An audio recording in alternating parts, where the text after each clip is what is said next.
आंबेडकर, छत्रपती शाहू महाराज आणि सर्व महापुरुषांना ज्यांनी योगदान दिलं या चळवळीमध्ये, त्या सर्व महापुरुषांना प्रथमतः अभिवादन करतो. आज भारतीय संविधानाचे निर्माते, महामानव आणि मानव मुक्तीचे ह्या जगातमध्ये हे रक्ताचा एकही थेंब न सांडवता अशी क्रांती घडवणारे महामानव डॉक्टर बाबासाहेब आंबेडकर यांची 136वी जयंती आज 135वी जयंती साजरी होत आहे. आणि ह्या जयंतीच्या निमित्ताने आज आम्हाला खारदांड्यामध्ये, आम्ही महाराष्ट्रामध्ये सर्व ठिकाणी फिरतो आणि आज ह्या खारदांड्यामध्ये येण्याची संधी उपलब्ध झाली. ह्या सर्व परिवर्तन मंडळाचा मी फार आभारी आहे. आमच्या फार बोधाचार्यांनी अत्यंत असा विधी घेतलेला आहे, त्यांचाही मी आभारी आहे. अध्यक्ष आणि ह्या सर्व महिला मंडळांचा मी आभारी आहे. शरद पिसे हे बोलत नाहीत. जी व्यक्ती आपल्यामध्ये जर एखादा कार्यक्रम असला तर प्रचंड लोक बोलतात पण करत काहीच नाहीत. पण शरद रणपिसे अशी एक व्यक्ती आहे की ते करून दाखवतात पण बोलत नाहीत. हे त्यांचा एक विशेष मी गुण हेरला आहे. गेली अनेक वर्षे मी त्यांच्या संपर्कात आहे. डॉक्टर बाबासाहेब आंबेडकरांच्या जीवनावरती मी एकच गोष्ट सांगेन की बाबासाहेबांचे आपण लढे जे आहेत मानवमुक्तीचे, ते लढे आज जसं जसं तळागाळातल्या माणसाला कळतंय की आजकाल तो मराठा समाज आपल्यावरती अन्याय करायचा, त्या समाजाला कळायला लागलं की बाबासाहेबांनी सांगितलं होतं. पंजाबराव देशमुखांना बाबासाहेब स्वतः जाऊन भेटले आणि म्हटले की बाबांनो, तुम्हाला येणाऱ्या, तुमच्याकडे आता 100 एकर जमीन आहे, 200 एकर जमीन आहे, पण येणाऱ्या 50 वर्षामध्ये तुमची जेव्हा पिढी वाढेल, त्या पिढी वाढल्यानंतर तुमची, त्यामुळे तुम्ही आरक्षण घ्या. ओबीसी आरक्षण बाबासाहेबांनी तरतूद केली. फक्त SC ST आणि महार, चांभार आणि ह्या काय 159 जाती आणि ज्या 35 जाती आहेत त्या SC STना जाती नाही, तर सर्व जातींना बाबासाहेबांनी आरक्षणाची तरतूद केली. ही आता 60 वर्षानंतर लोकांना कळायला लागलंय. त्या समाज आता म्हणायला लागलाय की आम्ही बाबासाहेबांचं का ऐकलं नाही. तर आता नवीन नवीन जी पिढी येते त्यांना आरक्षणाचं महत्त्व कळलेलं आहे. शाहू महाराजांनी बाबासाहेबांना मदत केली. मी कोल्हापूरचा आहे, पण कोल्हापूर असताना माणगावमध्ये आम्हाला माहिती नव्हतं. पण ज्यावेळी आम्ही मुंबईत आलो, चळवळ जेव्हा कळली की शाहू महाराजांना जेव्हा कळतं बाबासाहेबांना गरज आहे, ते बाबासाहेब मुंबईत, शाहू महाराज बाबासाहेबांना भेटण्यासाठी मुंबईत येतात.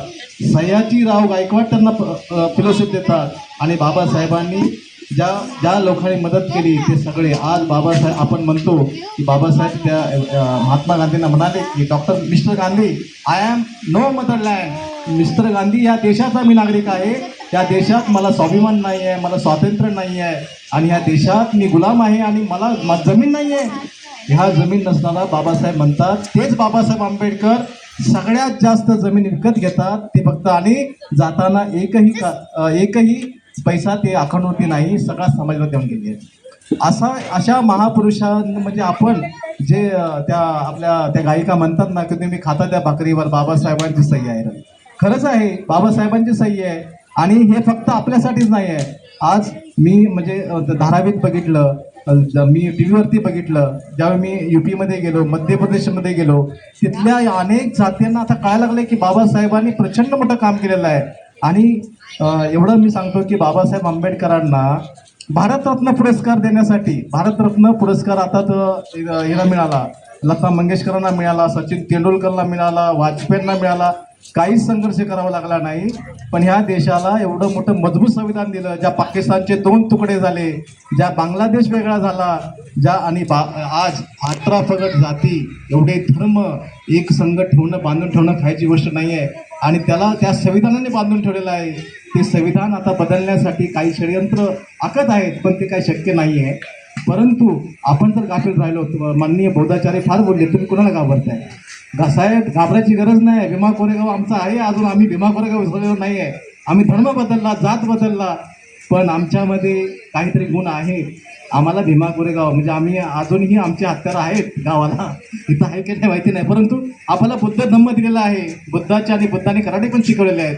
त्यामुळे आम्हाला कोणाला घाबरायची गरज नाही. आम्हाला सगळे घाबरतात, पण गाफील होऊन चालणार नाही. येणारा काळ फार फार अडचणीचा आहे.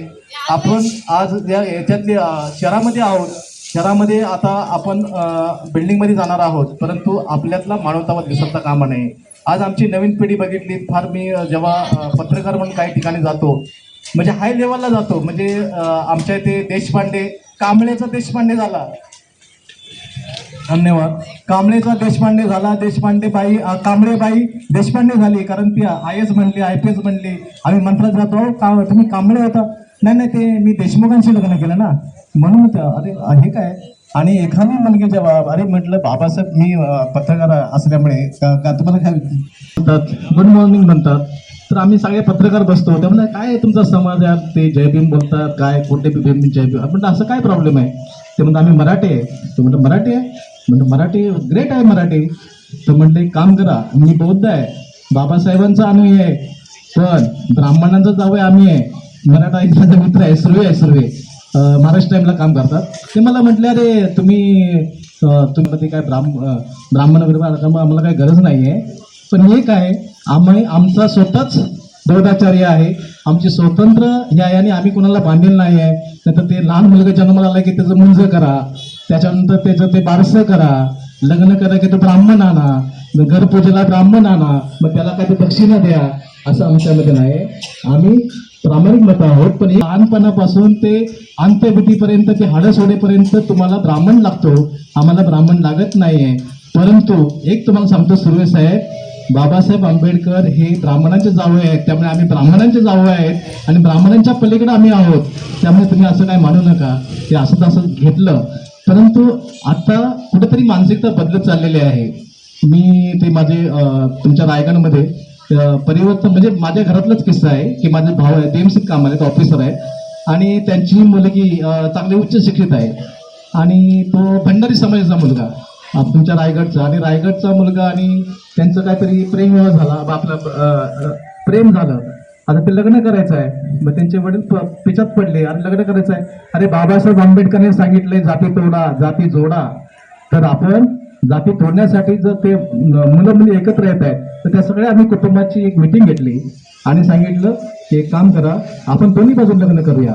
तुमचं लग्न साखरपुडा बौद्ध पद्धतीने करा आणि लग्न तुमच्या हिंदू पद्धतीने करा.